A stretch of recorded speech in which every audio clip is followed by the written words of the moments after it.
सुप्रभात। संध्या की उपासना, संध्या की उपासना, यह हमारी आज की आध्यात्मिक चर्चा का विषय। 5 तत्व हैं जिनसे कि जिस्म इंसानी बना है और उसमें 5 कोष हैं। इसलिए प्रारंभ में रात व दिन में 5 वक्त की संध्या व उपासना निश्चित की गई है। बाद में धर्म प्रवर्तकों ने पर्याप्त सोच समझकर त्रिकाल संध्या अर्थात 3 समय की संध्या कायम की, जो प्रत्यक्षतः इस आधार पर मालूम होती है कि रज तम सत के लिहाज से 3 समय निश्चित किए गए हों। लेकिन दरअसल रज अर्थात बेकरारी और बेचैनी और हरकत अर्थात डावाडोल होने की हालत में उपासना दिल की यकसुई या एकाग्रता के साथ परमात्मा की आराधना जो कदाचित दोपहर को थी, ज़्यादा ज़रूरी नहीं समझी गई। सुबह और शाम की संध्या मुख्य और आवश्यक समझी गई। तो संध्या का अर्थ यह है कि 2 चीज़ों में संधि रह जाए, अर्थात एक पहर जाए और दूसरा पहर शुरू हो। आने और जाने के बीच की हालत को संध्या कहा गया है। एक पहर रजोगुण की सत्ता खत्म होती है और तमोगुण की सत्ता शुरू होती है, और दूसरे वक्त में तमोगुण की सत्ता खत्म होती है और रजोगुण की सत्ता प्रारंभ होती है। तो दोनों बार दोनों के मध्य सतोगुण शेष रह जाता है। अब सतोगुण के घनत्व में दिल ठहर जाता है और उपासना करने में बहुत मदद मिलती है। उप का अर्थ है निकट और आसन का अर्थ है बैठना, अर्थात निकट बैठना। तो परमात्मा की उपासना कहलाती है। दोनों समयों के मध्य में परमात्मा के समीप अर्थात करीब बैठना संध्या और उपासना कहलाती है। इसलिए सबसे पहले समय की बाध्यता अनिवार्य हो गई। सुबह के वक्त संधि यानी दरमियानी हालत, उसको समझो, जब अंधेरा जा रहा हो और रोशनी आ रही हो, और ना बिल्कुल अंधेरा गया हो ना बिल्कुल रोशनी आई हो। और शाम के वक्त भी ऐसा ही समझो। पर अगर दोनों वक्त निकल गए तो वह उत्कृष्ट अपेक्षित परिणाम पैदा नहीं हो सकता। इसलिए कोशिश करनी चाहिए कि संध्या ही एक वक्त रहे, और उसकी पाबंदी के लिए कठोर उसूल की पैरवी अनिवार्य है कि अगर वक्त टल जाए तो जुर्माना अदा करें, और जुर्माना यह है कि दोहरी क्रिया की जाए। जब परमात्मा के समीप बैठना है तो शुद्ध स्थान, शुद्ध चित्त, पवित्र कपड़े और शारीरिक पवित्रता होनी चाहिए। अब स्थान या जगह से मतलब यह है कि जहाँ तक संभव हो सके ऐसी जगह होनी चाहिए जहाँ की हवा साफ हो। उस जगह बहुत सी चीज़ें इकट्ठी ना हो, सिवा चटाई के कुछ ना हो। अगर मकान हो तो एकांत जगह हो जहाँ लोग बातें ना करते हों। कपड़े बिछाने का कपड़ा पवित्र होना चाहिए। पहनने का कपड़ा अर्थात धोती या पाजामा ऐसा होना चाहिए जिससे टखनी तक ढक जाए और पिंडली ना खुली रह जाए। पेशाब की बूंद से अशुद्ध ना हो, कुत्ते के छू जाने से कपड़ा शुद्ध ना हो जाए, या जो जानवर मैला खाते हैं उनसे ना छुएं, और संदेहास्पद पानी के छींटे पड़ जाने से या लग जाने से बचें। इसलिए संध्योपासना का आसन व उस समय पहनने के वस्त्र अलग होना चाहिए। शरीर की सफाई का लिहाज पूरा रखना चाहिए। नहाना बहुत अच्छा है लेकिन अनिवार्य शर्त नहीं है। सेहत, तंदुरुस्ती, मौसम, आबो हवा, अपनी जिस्मानी ताकत के लिहाज से नहाना चाहिए। अगर वक्त इतना कम हो कि नहाने की औपचारिकता में संध्या का समय निकल जाने का अंदेशा हो तो नहाना आवश्यक नहीं है, लेकिन उस वक्त में नहाना परमावश्यक है जबकि ज़रूरत हो। ज़रूरत यह है कि जबकि ख्वाब या सपन दोष हो गया हो, पेशाब करने के बाद पानी से सफाई करने की ज़रूरत हो ताकि कोई कतरा वहाँ पर ना गिर पड़ा हो। नाक के अंदर पानी 3 दफ़ा डालना चाहिए, सब चेहरे पर पानी डालना चाहिए और कोहनी तक हाथ धोना चाहिए। कानों के पीछे भी पानी लगाना चाहिए, गर्दन पर भी गीला हाथ फेरना चाहिए। जो लोग पैर पहले धो लेते हैं उसके बाद कुल्ला करते हैं, ये ठीक नहीं, बल्कि पैर बाद में धोना चाहिए। दातुन या मंजन करना चाहिए। अगर उस पर भी लोआब ना जाए तो काली मिर्चें जेब में पड़ी रहनी चाहिए और उनको चबला कर एक दफ़ा लोआब थूक देवे और 4-5 काली मिर्चें चबला कर निगल जाए। इससे मैदे के भी तक ताकत मिलेगी, मैदे को भी ताकत मिलेगी। तो उपासना के तरीक़ों को समझने के लिए अगर हम दुनिया के किसी राजा या बादशाह के दरबार का रूपक बांधना तो बहुत आसानी से समझ में आ जाएगा।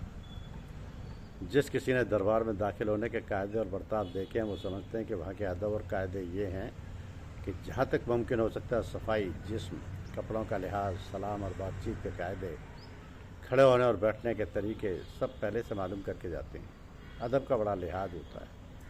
अगर किसी को दरबार में जाने का सहयोग नहीं हुआ है तो ज़्यादा संख्या ऐसे लोगों की है जिनको कि अपने ज़िले के बड़े अधिकारियों से मिलने का अवसर मिल चुका होता है। मुलाकात की आवश्यकताएं भिन्न भिन्न होती हैं। अपनी अपनी हालतों और ज़रूरत के मुताबिक वहाँ जाने का प्रयोजन या तत्वावधान करते हैं। ऐसे में ज़रूरी ये होता है कि अगर नाखून में बाल बढ़ गए हों तो हजामत करा लें।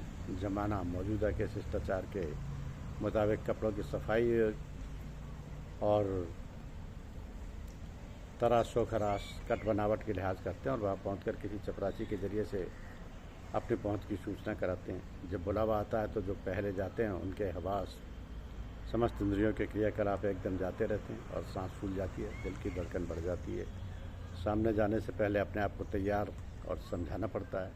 ये सावधानी बरतनी पड़ती है कि कोई बात खिलाफ तहजीब और कोई बात अवांछित ना हो जाए, बहकी बहकी बातें ना करने लगें।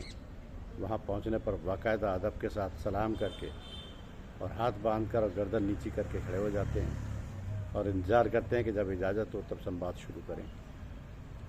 मिलने वाला अगर इस काबिल है कि अधिकारी उसको बैठने की इजाज़त दे तो अधिकारी की इजाज़त पर वह निहायत अदब से उसके सामने बैठ जाता है और जिस बात के लिए कहने के लिए कहा जाता है उसको निहायत ही थोड़े शब्दों में, जिनमें सब मतलब आ जाए और तूल ना हो, यानी अनावश्यक विस्तार ना हो, निवेदन करता है। और इस बात का लिहाज रखा जाता है कि बातचीत में परस्पर विरोधाभास की त्रुटि ना हो जाए। जो कुछ अभी कह गए हैं और फिर उसके वरखिलाफ़ ना कहने लगें। इसके बाद शुक्रिया या धन्यवाद अदा करके विदा लेते हैं। तात्पर्य यह है कि बाह्य और चारित्रिक अदब की हर वक्त ज़रूरत है। तो गौर करना चाहिए कि जब हमको ऐसे सब राजा के दरबार में हाजिर होने का मौका मिलता है तो हर एक तरह के अदब की पाबंदी आवश्यक है।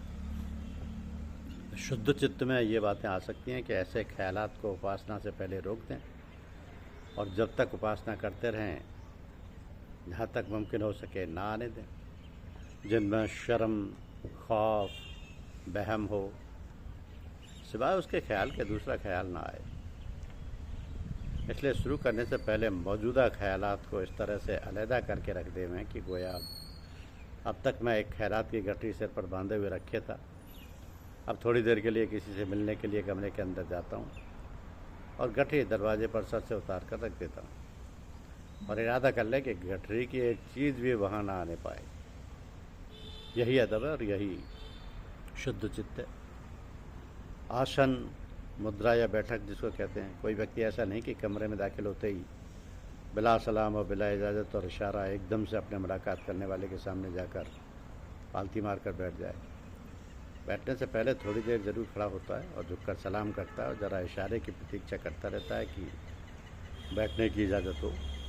इजाज़त मिलने पर ही शुक्रिया के तौर पर सिर झुकाता है, फिर अदब के साथ एक तरफ बैठ जाता है। अदब के साथ बैठना तो दो जानू ही करार दिया गया, लेकिन आमतौर पर यह जारी है कि अपनी सहूलियत की मुद्रा सहज आसन पर बैठ जाता है सहूलियत के अनुसार। तो ये भी अदब है और अदब के साथ ही बैठना भी चाहिए, क्योंकि ये सभी मत संप्रदाय आदि की उत्पत्ति सामाजिक भूलों को मिटाने के लिए, सबका कल्याण करने के लिए होती है। व्यक्तियों का कल्याण और सुंदर समाज का निर्माण ही संप्रदाय आदि का मुख्य उद्देश्य है, परंतु उनकी ममता मनुष्य को पागल बना देती है। वे अपना सुधार करना भूलकर अपने संप्रदाय में राग तथा दूसरों के संप्रदाय में द्वेष की सृष्टि कर लेते हैं। तो साधक को इस भूल का सर्वथा त्याग कर देना चाहिए। आप धर्म की रक्षा करें, धर्म आपकी रक्षा करेगा। अतः वर्तमान परिवेश में विद्वानों, मनीषियों, वैज्ञानिकों, समाज सुधारकों, संतों एवं महात्माओं को सामूहिक या व्यक्तिगत रूप से आगे आकर समाज में औचित्यपूर्ण विवेक जागृत कर सत प्रवृत्तियों एवं आदर्शों के संवर्धन में अनुकरणीय कदम उठाकर स्वस्थ दृष्टि प्रदान करने के लिए अग्रसर होना चाहिए। क्योंकि संपूर्ण विश्व में धर्म के नाम पर अनेक लड़ाइयाँ हुई, खून बहा, असंख्य लोग मारे गए, घर उजड़ गए, जीवन बर्बाद हो गए। ये सब जरूरी नहीं। कहा है ना कि तू ना हिंदू बनेगा ना मुसलमान बनेगा, इंसान की औलाद है, इंसान बनेगा। धन्यवाद।